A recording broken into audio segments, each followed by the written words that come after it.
Bom, continuando, nós temos aqui a questão da vacinação antitetânica, né? E aí a gente já sabe que o tétano é uma infecção bacteriana e fica aderido em algumas substâncias, principalmente substâncias metálicas ali, né?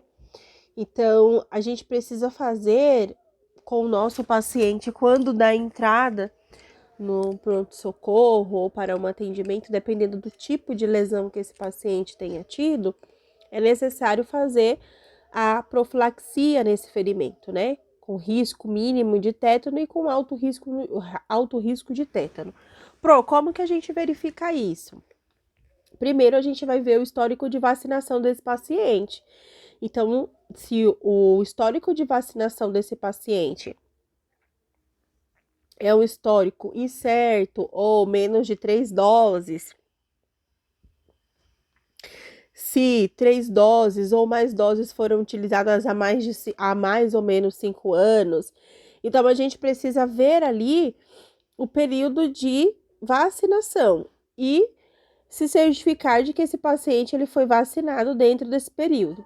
E aí outras condutas que são feitas diretamente na lesão, que é a limpeza e desinfecção da lesão, lavar essa limpeza ali, essa lesão com soro fisiológico e algumas substâncias oxidantes ou antissépticas e também desbridar o foco de infecção ali que esteja evidente naquela lesão. Então é necessário ter essas condutas. E para os pacientes que estão ali dentro da linha de alto risco, são pacientes que estão com defasagem nas dosagens, né, de vacinação, então ele tem defasagem no histórico vacinal e as condutas a serem tomadas diante da lesão que o paciente apresenta é basicamente também a desinfecção daquela lesão, lavar com soro fisiológico e substâncias oxidantes ou antissépticas e fazer a remoção ali do corpo estranho e tecidos desvitalizados.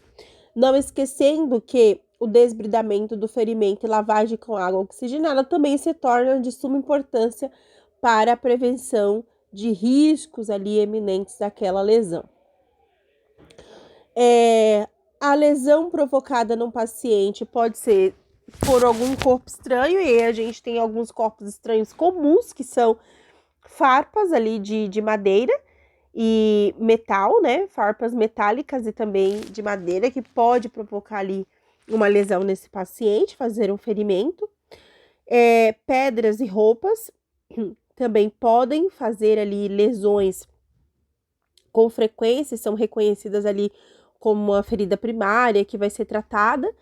E vidros, projéteis de arma, ferimentos por prego. Principalmente os ferimentos por prego são ferimentos que a gente precisa fazer ali uma verificação enquanto à vacinação desse paciente, ok?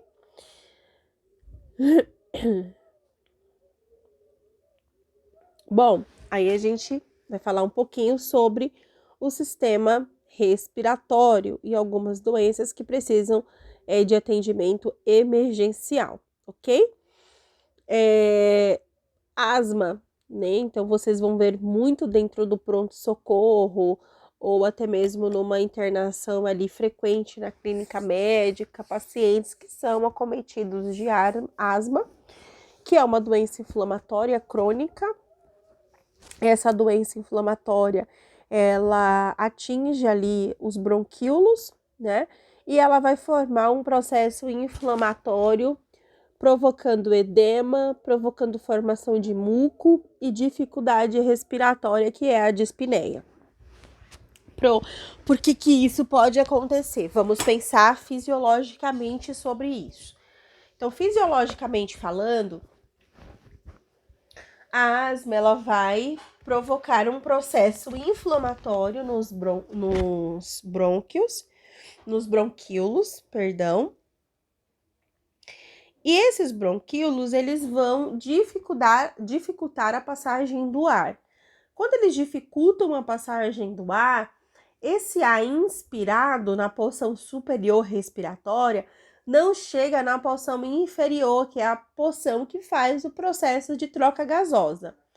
Com a demanda e o aporte de oxigênio diminuído, automaticamente eu não tenho uma troca gasosa acontecendo. E se eu não tenho uma troca gasosa acontecendo, automaticamente esse paciente vai começar a apresentar ali uma hipóxia, o rebaixamento da oxigenação ali na corrente sanguínea. Então, todas as vezes que eu tenho doenças respiratórias que provocam dificuldades nas trocas e também transportes de gases, isso faz com que a difusão de oxigênio e CO2, que depende de um gradiente de concentração desses gases, eles se transformem ali em uma problemática para o processo respiratório, porque automaticamente eu tenho todo o aporte corpóreo esperando chegar uma demanda de oxigênio para fazer a perfusão mesmo dos órgãos, para reperfundir os órgãos ali. E aí esse oxigênio não está chegando com aporte suficiente. Quem sofre com isso? O sistema pulmonar. E o resto também, porque eu tenho um paciente que ele vai começar a ter dificuldades até a nível de consciência por conta da hipóxia. Então, a hipóxia, que tem um grande potencial cardíaco ali, de ação cardíaca associada a esse processo, porque a gente sabe que o sangue, ele passa do pulmão, e quando ele chega no pulmão, existe a troca gasosa a nível alveolar, e esse sangue, ele volta oxigenado para o coração. E a partir do coração, ele vai reperfundir todo o corpo. Então, quando eu não tenho essa quantidade de oxigênio ali para fazer essa reperfusão, o paciente começa a apresentar cianose, o paciente começa a ter taquicardia, o paciente pode ter uma vasoconstrição periférica, ele pode ter também diminuição dos sons respiratórios, ele pode ter uma vestigem postural e principalmente confusão mental. Agora eu entendi, Pro. Então quer dizer que quando eu chego aqui nessa parte de classificação da severidade das crises de asma, eu começo a entender o porquê que o paciente desencadeia tanta sintomatologia associada à asma. Por quê? Quando a gente pensa nessa parte fisiológica, automaticamente a gente tem uma cadeia de sintomatologia que uma vai puxando a outra por conta da quantidade de oxigênio que não está sendo possível ele entrar ali naquele processo, por conta de um bloqueio que está a nível dos bronquíolos. Os bronquíolos estão edemaciados e não permite ali a concentração ou a passagem correta desse ar para fazer a troca gasosa nos alvéolos. Então, basicamente é isso. Então, quando a gente chega aqui, ó, incapacidade de fala, o paciente fala frases ou fala palavras, posição corporal, prefere ficar sentado e ele é incapaz de deitar. O paciente com processo asmático, um processo de DPOC, um processo de derrame pleural, qualquer processo inflamatório a nível pulmonar, o paciente tem dificuldade de se manter deitado. Isso porque, fisicamente falando, quando o paciente está deitado, o pulmão ele faz uma compressão para a parte inferior. E aí, ele dificulta o processo respiratório. Estar sentado deixa com que os pulmões, fisicamente falando, não seja comprimido pela caixa torácica. E aí, automaticamente, ele consegue respirar melhor. Ele tem a sensação de estar respirando melhor. Musculatura acessória. Então, na fase inicial, talvez ele nem use ali a musculatura acessória, mas num processo mais exacerbado, ele vai fazer uso de a musculatura acessória, que é o diafragma, ele vai começar a puxar ou diafragma para que auxilie nesse processo respiratório. E tem também a utilização das abas nasais, que você vai ver o paciente com abertura dessas abas nasais com maior frequência também, a fim de respirar melhor ou captar o ar. Só que o processo não está na captação de ar. O processo está quando esse ar ele sai, ele é inspirado, que ele vai seguir para a linha de respiratória na posição inferior, ele não consegue passar pelos bronquíolos porque está edemaciados e finos, tá? A luz desses bronquíolos está obstruída, melhor dizendo. Outro detalhe importante, muito importante, é quanto à frequência respiratória que vai estar aumentada. Então, o nível de inspirações por minutos ali, ela vai estar alterada até 30 ou muitas vezes acima de 30 incursões respiratórias por minuto. A saturação desse paciente tem ali a tendência, tende a diminuir, tende a ficar fragilizada, né? O paciente começa a apresentar ali um rebaixamento desse oxigênio. E os exames que são solicitados, basicamente, para detecção, nesse primeiro momento, raio-x, saturação e oxigênio e oximetria desse paciente, hemograma, eletrólitos, fazer ali um eletro e a prova de função pulmonar, que é muito importante para esse paciente. Bom, e o tratamento, Pro? Normalmente o tratamento ele é feito à base de beta-adrenérgicos, né? E esses beta-adrenérgicos são de curta duração, porque ele precisa fazer a abertura imediata desses bronquíolos. E os anti-inflamatórios, eles também começam a agir com uma forma muito rápida, então por isso que no pronto-socorro, quando chega o paciente, ele vai utilizar ali os beta-adrenérgicos ali de forma muito rápida, para que você consiga melhorar a ventilação desse paciente. O aporte também do paciente com o uso de oxigênio, estar ali com 1 litro de oxigênio, até 3 litros é o indicado, dependendo da situação que esse paciente chegue ali no pronto-socorro. É importante também fazer esse aporte com oxigênio para ir dando esse suporte aí oxigenal para ele. As principais drogas que são utilizadas, os fármacos que são utilizados é o salbutamol, o salmeterol e a terbutalina, que são utilizados são os principais adrenérgicos beta-2 que são utilizados aí no processo inflamatório. E aí, como a gente diz, falamos em sala de aula, Pro, e qual que é o mais utilizado ou como que eles fazem a escolha? Cada fármaco desse tem um tempo de ação diferente. E segundo alguns estudos, o mecanismo de ação do Brincanil, que é a terbutalina, ele é mais rápido. Ele vai agir ali em torno de 15 a 20 minutos o tempo de ação. Então, a opção de utilização dele é também por conta do tempo de ação dele. O tempo de ação dele é mais rápido, então a gente vai optar por esse. E também tem aquela questão que a gente nunca pode esquecer, que é o que é protocolo institucional. Então, muitas vezes se tem mais uma droga do que outra, porque é protocolo. Mas o médico sempre vai optar ali, porque diante da clínica do paciente, uma droga que vai ter uma ação mais rápida naquele momento para tirar o paciente daquela crise agudizada. Ok? E aí nós falamos sobre acidente vascular cerebral. O acidente vascular cerebral a gente não pode esquecer de forma nenhuma, que eu preciso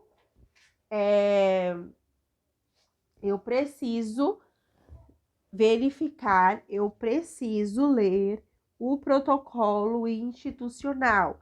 Eu dei o protocolo para vocês, nós estudamos o protocolo, porque tudo é modificado anualmente, tá, gente? anualmente. Então, por exemplo, nessa aula aqui, ó, está falando sobre tempo é cérebro. Por quê? Qual que é a demanda aqui? É fazer o processo de identificação de qual tipo de AVC esse paciente está apresentando. E aí a gente aprendeu que a nomenclatura, ela mudou. Então, vocês podem sim encontrar AVC em algumas instituições. Porém, a nomenclatura hoje, ela é tida como AVE, que é o acidente vascular encefálico. Porém, nós não temos apenas um tipo dessa patologia. Nós temos vários tipos e é isso que vai identificar no momento do diagnóstico desse paciente. No momento do diagnóstico desse paciente, nós vamos entender quais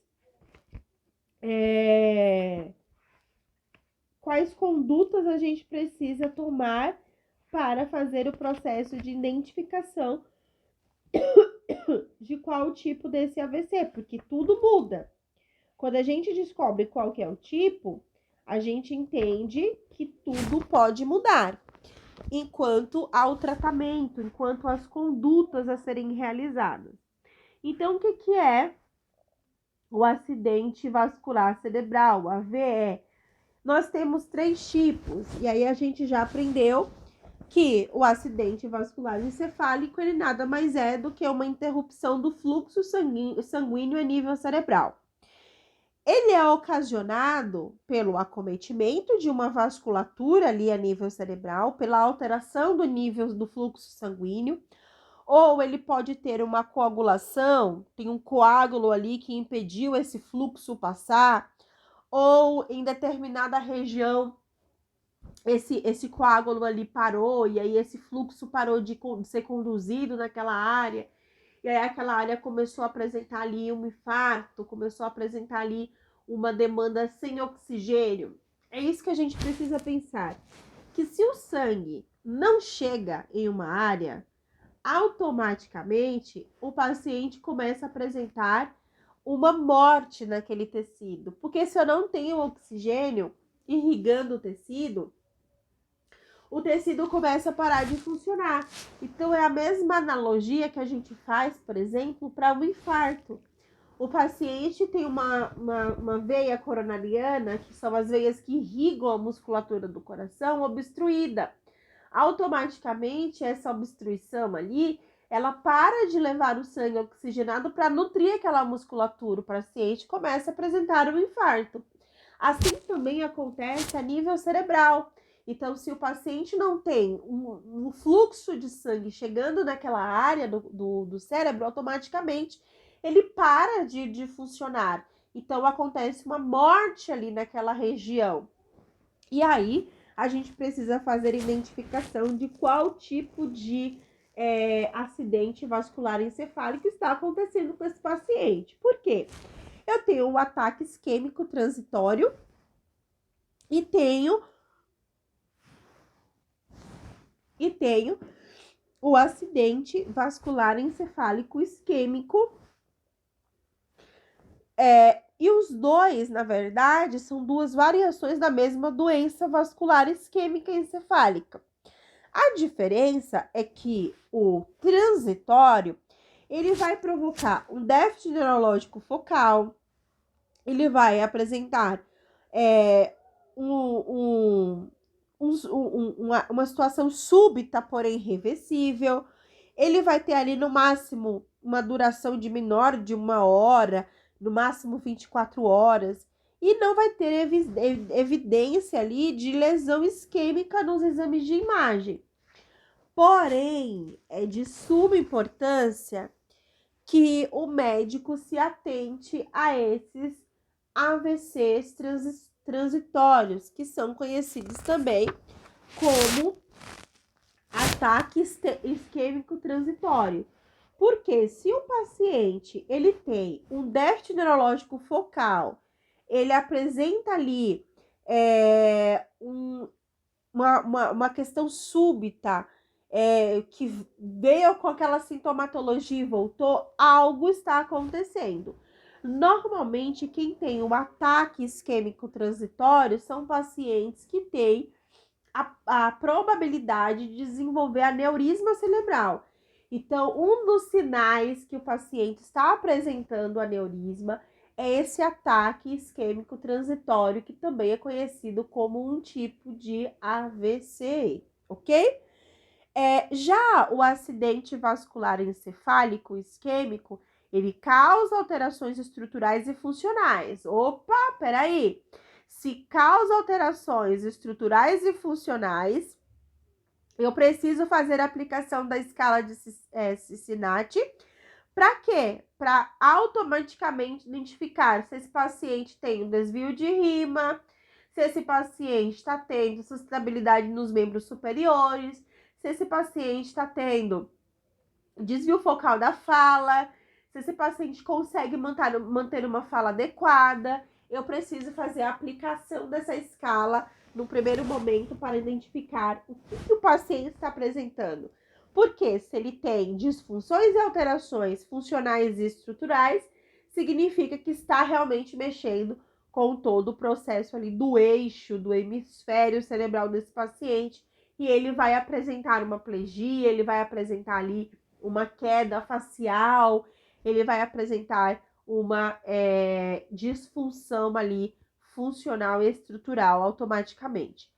O tecido cerebral isquêmico, ele ainda pode ser recuperado nesses casos, uma vez que nós temos uma intervenção oportuna, imediata, que nós conseguimos fazer uma identificação imediata, a gente consegue fazer também uma intervenção e pode reverter neste caso. E aí nós temos a etiologia, o que pode originar um AVC isquêmico? Então, nós temos aterotrombose, que são as placas, né, de coágulos, de gordura, que pode se deslocar, a hipertensão, embolias cardíacas, infartos lacunares, que são infartos que podem acontecer ali na região cerebral, em vasos, em pequenas estruturas de vasos cerebrais. Doenças de pequenas artérias também pode provocar essa interrupção desse fluxo, né? Que é a interrupção da oxigenação ali naquele tecido. Outro tipo também que nós podemos conhecer e já ouvimos falar é o acidente vascular hemorrágico. O acidente vascular hemorrágico, ele é causado pelo sangramento dentro do tecido cerebral. Então, assim, eu não tenho mais uma isquemia, eu não tenho mais uma interrupção do fluxo sanguíneo. Na verdade, agora eu tenho um extravasamento do fluxo sanguíneo. Eu tenho o sangue sendo irrigado dentro daquela membrana. E aí, o que pode causar? 80% dos casos de AVC hemorrágico é a pressão arterial aumentada, é a hipertensão. Então, 80% dos casos é identificado como uma alteração ali através da pressão arterial. Tem outros, tem a diabetes, o tabagismo, a estenose de carótide, a obesidade, o uso abusivo de álcool, a hiperlipidemia. Todos esses são fatores de riscos modificáveis ali. Já os não modificáveis, que são considerados como a idade acima de 55 anos, a probabilidade de desenvolver uma AVC estar ainda dentro dos estudos classificado como a população masculina, os homens desenvolvem mais AVC e principalmente os negros. Então, os estudos demonstram aí de que essa população ela tem o risco de desenvolver mais ali o AVC. A escala que é utilizada ali pré-hospitalar, que a gente conhece como Cincinnati. Essa escala ela é o teste onde a gente faz ali a identificação da sintomatologia do paciente, onde a gente faz a observação do desvio de rima, da queda facial, da queda de braço, e aí a gente vai encontrar os achados, né? Quais são os achados? O teste é o desvio de rima, então o paciente vai sorrir. E aí, se esse paciente sorrir e um dos lados ali da boca mostrar os dentes e o outro não, então é um achado anormal. A queda do braço, a gente pede o paciente para posicionar os dois braços para frente, na mesma direção. Então, se esse paciente posiciona e um dos membros cai também, é um sinal positivo, um sinal anormal. A fala do paciente anormal, ele mistura as palavras, então normalmente a gente pede para ele repetir a frase: o rato roeu a roupa do rei de Roma. Então o paciente ele fala isso de uma forma misturada, ele não é capaz de desenvolver essa fala. Então, automaticamente, a gente tem aí essas características dentro desse processo. O que mais a gente pode ter, né, como, como achado ali clínico? Então, a gente, para fazer essa monitorização ali do paciente, é importante sempre quando o paciente já sai do pré-hospitalar, que chega no pronto-socorro, a gente fazer a aplicação, né, da escala de Glasgow, fazer a verificação se esse paciente começou a apresentar sintomatologia, está dentro das primeiras 6 horas, que isso é uma das primeiras perguntas que deve ser feito dentro do processo da triagem desse paciente. Depois a aplicação da escala de Glasgow, já fazer a monitorização desse paciente, verificar a pressão arterial média desse paciente de forma não invasiva inicialmente, é claro, e depois a gente vai coletar ali a frequência cardíaca e também respiratória. Fazemos então a oxigenoterapia desse paciente, que é manter a saturação desse paciente, coletar ali ou pegar um acesso nesse paciente, um acesso periférico com um catéter com gel bem calibroso, também indicado ali com catéter 18, por exemplo. E um dos exames que a gente precisa verificar de forma imediata, gente, a glicemia desse paciente precisa ser verificada. A glicemia do paciente precisa estar menor que 180. Por quê? A alteração glicêmica para mais, ela também vai prejudicar na questão da recuperação desse paciente e principalmente na visão prognóstica dele. Então, ele vai ter uma piora se caso essa glicemia estiver alterada. Então, a glicemia ela precisa ser uma das fontes de monitorização desse paciente. E aí, a gente precisa fazer uma avaliação primária nesse paciente.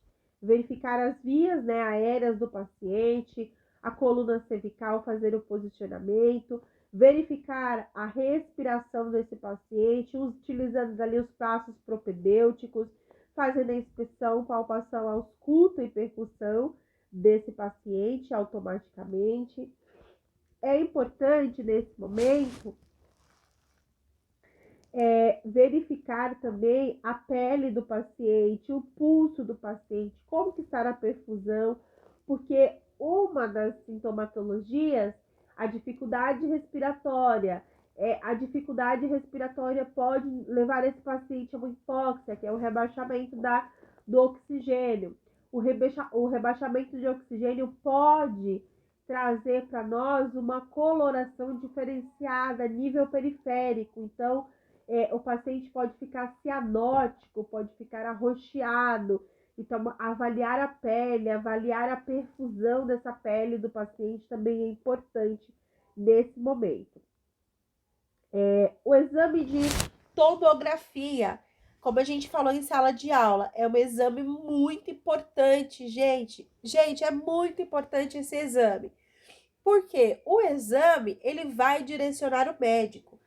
Então, quando a gente olha para o protocolo de AVC, para o atendimento desse paciente, vocês verificarão que se o atendimento do paciente ele iniciou a nível pré-hospitalar, esse paciente já foi feito a aplicação da escala de Cincinnati, então já verificou todos os sinais, e aí esse paciente ele vai ser encaminhado pela ambulância para o pronto-socorro. A ambulância no pronto-socorro, o pessoal que faz todo o contato para verificar a unidade onde ele vai, se tem vaga no hospital tal para esse paciente, precisa acionar o médico neurologista daquele setor para receber esse paciente. A equipe fica preparada para isso. Dentro dos primeiros 10 minutos de atendimento, o enfermeiro precisa fazer a triagem. Dentro dessa triagem, a aplicação da escala de Glasgow para avaliar nível de consciência desse paciente. Precisa fazer a coleta da verificação dos sinais vitais desse paciente, se certificar se todas as sintomatologias apresentadas iniciou dentro das primeiras 6 horas. Depois disso, é necessário fazer ali o acionamento do código de AVC. E para fazer o acionamento, dentro dos 10 a 15 primeiros minutos, esse paciente vai passar com uma avaliação médica, o médico automaticamente já vai pedir o exame de imagem, que é a tomo. Esse exame de imagem, ele é necessário para verificar se o paciente está apresentando um AVC isquêmico ou hemorrágico. O que isso tem a ver, Pro? Porque a conduta para um AVC isquêmico é diferente de um hemorrágico. Então, por exemplo, um paciente com uma hemorragia, ele não pode tomar, por exemplo, AS, ele não pode tomar alguns medicamentos trombolíticos, porque não é um trombo, é uma hemorragia que está acontecendo ali. Então, eu não posso, a conduta ela é diferenciada de acordo com o tipo de AVC detectado. Então, esse exame de imagem, ele está dentro dos primeiros 20, 30 minutos de atendimento, onde já se teve a avaliação do médico, onde já se teve a aplicação da NIR, onde já se teve a aplicação da escala de Glasgow, onde o paciente está sendo monitorado. Aí ele vai para o exame, voltou do exame, teve confirmação se esse paciente, qual tipo de AVC que ele está apresentando, aí a gente precisa automaticamente identificar qual tipo e conduzir com o protocolo. Se for AVC hemorrágico, não tem ali risco para abrir, não tem ali, na verdade não é risco, não tem ali a opção de abrir o protocolo trombolítico. Se é isquêmico, vamos abrir a terapia trombolítica desse paciente. E aí, se tem um outro protocolo para a utilização dos trombolíticos, né? Normalmente, se faz a infusão ali do alteplase. Alteplase é uma droga que é utilizada para o paciente que está com risco ali trombolítico e automaticamente ele vai infundir essa alteplase. Qual que é o cuidado? Porque ela é em 2 fases. Então, primeiro você vai infundir 10% dessa droga em bolos, né? E o restante precisa ser administrado em bomba de infusão. Ele vem com 2 frascos. E qual que é o cuidado, gente? A gente precisa ter muito cuidado com isso. O cuidado principal é no momento de manipulação da droga. Eu não posso diluir essa droga fazendo movimentos que eu quebre as substâncias dela. Porque se eu faço isso, o tratamento desse paciente não vai ser eficiente. Então, a gente precisa tomar esse cuidado para não infundir uma droga que foi alterada quimicamente pela manipulação. Então, cuidados como a administração da alteplase, sempre calcular o peso atual do paciente, evitar agitar na preparação para não danificar as moléculas do trombolítico, É necessário sempre fazer o descarte ali do excesso da solução para evitar a administração inadvertida. Sempre realizar o flush ali de 100 ml de soro fisiológico a 9% na mesma vazão e também administrar o Teplase ali após o término dessa infusão de flush no restante da dose. Se atentar na questão da vigilância durante toda a infusão do trombolítico, pois ele pode ter uma elevação da PA e hemorragia cerebral. Então, assim, gente, sempre antes de administrar, verifica a pressão arterial do paciente, tá? Antes de administrar Alteplase, é regra verificar a pressão arterial do paciente. Considerar ali uma PA a cada 15 minutos, para que vocês possam verificar. Então, colocar ali verificação da pressão arterial a cada 15 minutos, nas 2 primeiras horas iniciais da administração, depois faz um espaçamento a cada 30 minutos, depois por 6 horas, e depois pode ser por mais de 16 horas, quando já estiver ali já finalizando. E até 24 horas após a infusão, tanto os exames de TP e TPA ativa, fibrogênio, eles podem se manter alterados, então esse é um cuidado que a gente precisa ter. Enquanto a enfermagem, enquanto a um cuidado específico ali da enfermagem, é importante a gente ter esse cuidado dentro das primeiras 24 horas após o início da administração do trombolítico, adiar a realização de qualquer procedimento invasivo, sondagem vesical, nasogástrica, qualquer catéter, não utilizar AS, heparina e nenhum outro anticoagulante nos pacientes nas primeiras 24 horas, tá? Porque o paciente pode ter um risco importante de hemorragias. Então, não fazer nenhum procedimento invasivo nesse paciente durante aí essa fase, ok? Tranquilo, minha gente? Bom, então até aqui vai cair, né, na prova. E aí a gente não esquece que a parte de fraturas também vai cair algumas coisas nessa prova. E eu peço que vocês respondam o questionário que eu vou deixar, tá bom? Para que vocês assimilem, para que vocês aí estudem e façam uma fixação do conteúdo, tá bom? Desejo boa sorte a todos, um abraço e até terça-feira.